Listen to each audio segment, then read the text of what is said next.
Yo, Bakayalo Konoyalo, je viens tout juste de regarder en direct le fameux combat de chessboxing de Sardoche contre Léo Guirlet. Et les amis, c'était un truc incroyable. Franchement, je connaissais pas du tout ce sport. Mais en gros, c'est un combat de boxe et en même temps, ils jouent aux échecs. C'est-à-dire que voilà, t'enchaînes les deux. Donc c'est difficile parce que tu vois bien que les échecs, c'est un truc hyper intellectuel où il faut beaucoup de concentration. Et juste après, on te met sur un ring. Et là, tu es en train de boxer ton adversaire. Tu es en train de le taper à mort et tout. Enfin bref, c'est incroyable ce truc. Tu as une super ambiance qui est au cabaret sauvage. Donc là, c'est vraiment une coupe du monde en plus. Donc en réalité, Sardoche, il s'est entraîné pendant 4 mois intensifs aux échecs et en plus à la boxe.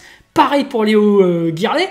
Et du coup, là, ils arrivent en plein championnat du monde. Ils sont super chauds. Il y a d'autres combats qui sont en train de se faire actuellement. Mais en tout cas, eux, ils représentent un peu la France, tu vois.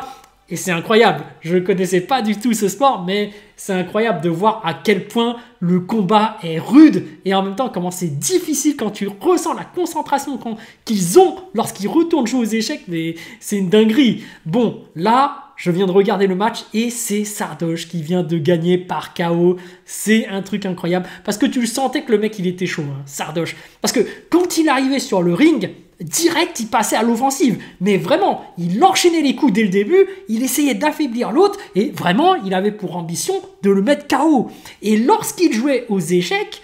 malgré le fait qu'il s'est un peu fait dominer au début parce qu'il s'est fait prendre une pièce, eh ben, il a continué à viser la victoire, il a continué à attaquer même aux échecs. En réalité, il voulait vraiment une victoire totale.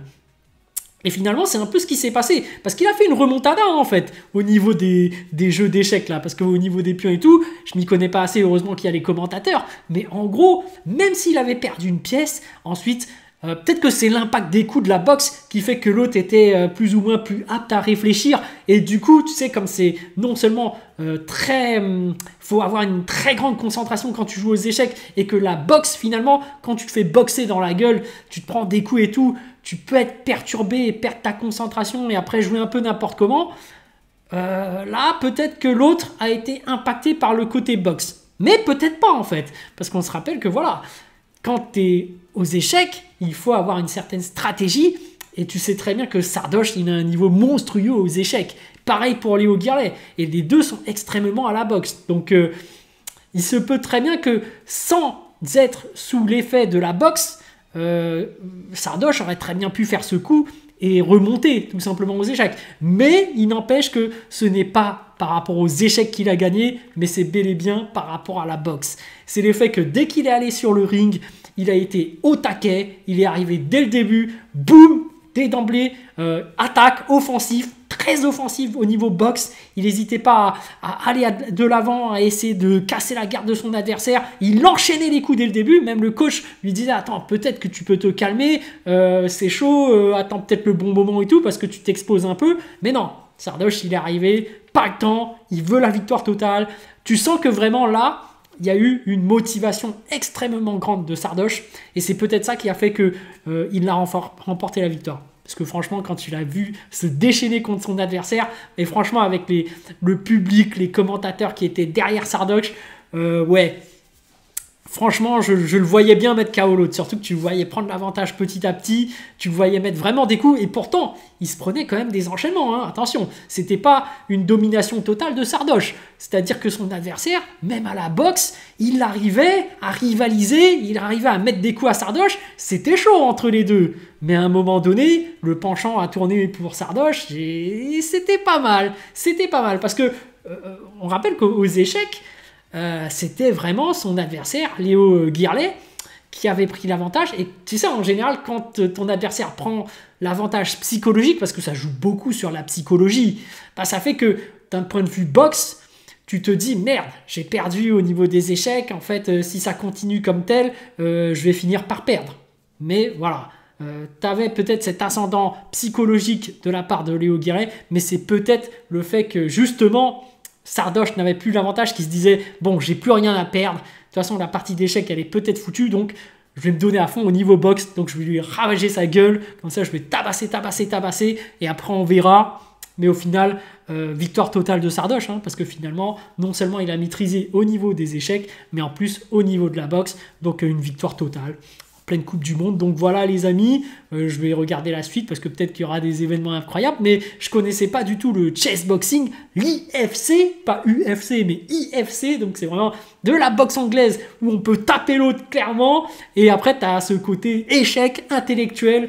Donc vraiment c'est un concept passionnant je trouve, parce que c'est vraiment un truc intellectuel et en plus c'est physique, c'est du combat. On se croirait vraiment dans un manga, bon, faut dire les termes. Mais pour vous dire à quel point déjà les mecs ont du super niveau quoi. Rien que pour les échecs, je pense que je tiendrais même pas. Mais alors la boxe en plus. En vrai la boxe tu vois, tiens, avec un entraînement physique, tu peux à la limite rivaliser, peut-être tenir, peut-être. Enfin moi je sais que je pourrais pas, hein, je me ferais latter la gueule, mais tu vois, c'est chaud. Mais les échecs, tu sais, c'est un truc intellectuel. Donc du coup, même en t'entraînant intellectuellement, tu sais déjà que si le mec est beaucoup plus intelligent que toi de base et que les échecs, tu sais, c'est le mec, s'il te domine, il te domine, t'es fini, quoi. Donc, en tout cas, les échecs, c'est sûr, moi, je perdrais. La boxe, vraiment, faudrait... Tu sais, ils se sont entraînés que 4 mois. Donc, je pense que si tu prends quelqu'un qui fait de la boxe depuis toujours, je sais pas, tu prends Mike Tyson... Ouais, tu vois, c'est chaud quand même, hein. Mike Tyson, il te met KO dès le premier round en 10 secondes. Je pense qu'aux échecs, il peut tenir.